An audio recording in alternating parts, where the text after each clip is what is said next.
Today I wanted to share just a short message with you guys.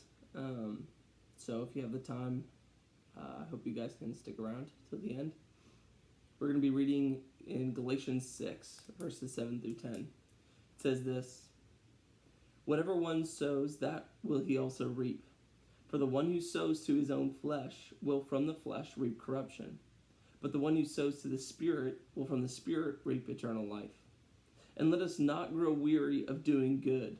Why? Because for in due season we will reap, if we do not give up. So then, as we have the opportunity, let us do good to everyone, especially to those who are in the household of faith. And this message stood out to me, this verse stood out to me just as I was listening to a message in my personal devotional time this week. And it stood out to me because I'm starting to notice a trend and a pattern in my friends, in fellow ministers, fellow youth pastors, and in you guys, you students. As I'm reading your text messages and your emails, it's clear that we're growing weary and we are getting tired of coronavirus. It's been 2 months and we are sick of it. We're tired of sitting around and not knowing what to do. We're tired of not having a consistent social life. We are tired of always being fearful and worried about what we do every day. Making sure that we're being safe and doing the right thing, and we're growing weary. But this verse challenged me. It kind of corrected me and kind of got me to a place where I started analyzing what I was doing each and every day. And I hope it does the same for you. Because what Paul's doing here in Galatians, he's telling us that every single thing that you do, he says, whatever one sows, that will he also reap. So he's saying, regardless of what you do with your time, there is a consequence and a reward that comes from that. He says, for the one who sows to his own flesh will from the flesh reap corruption. And what I think about there is laziness. That in this time of coronavirus, how easy is it to literally sit around and do nothing? How easy is it to pick up a movie and watch that? How easy is it to watch Netflix or YouTube or play video games all day long? And the more that I have interacted with young people, y'all, as much as y'all love playing video games, you're sick of it. It's getting really boring. But it's something that is so quick and so easy and so much more exciting than what we're doing on a regular day basis. And so we run to it. And so Paul warns us. He warns us and he tells us that if you sit there and you indulge yourself in whatever it is that you want to do that day, and you sit around being lazy and doing whatever it is that's easy and exciting to do, but you're sowing to yourself, you're sowing to the flesh, that you will reap corruption. On the alternative, he says this. He says, but the one who sows to the Spirit will from the Spirit reap eternal life. And so what he's talking about there is just the gift, the amazing gift that there is in pursuing things of spiritual value.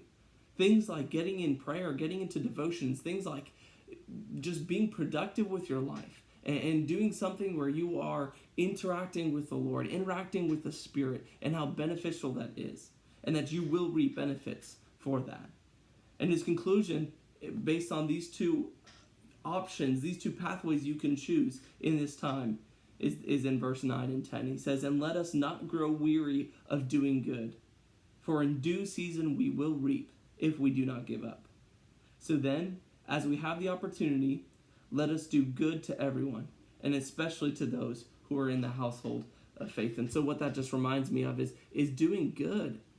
Waking up every day and having this motivation to do what is good, to again, all in the power of the Spirit, all through doing devotions, all through being in prayer, all through just being connected with the Lord himself.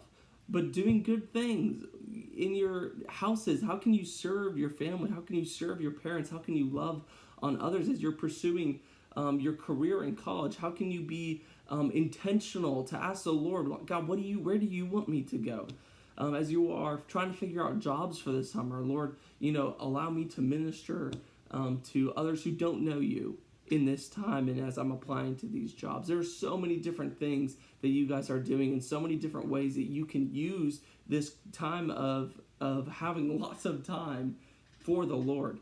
And what I'm seeing, honestly, in a lot of these people who I'm talking to who are growing weary and growing tired and growing frustrated with the coronavirus is that they're being obedient to the flesh. And then I'm not starting to notice that trend of people who are giving to their own flesh and sowing to their own flesh.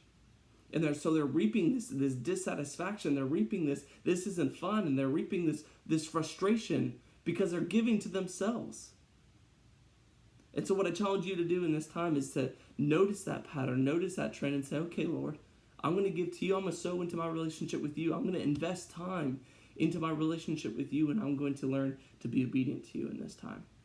It's a challenging message, and honestly, in this time, it's a lot easier to be lazy and to sow to your own flesh. But the more you sow to your own flesh, the Bible tells us right here that you will reap those consequences. You will reap that corruption. But sow to the Spirit, and the promise is that you will reap eternal life.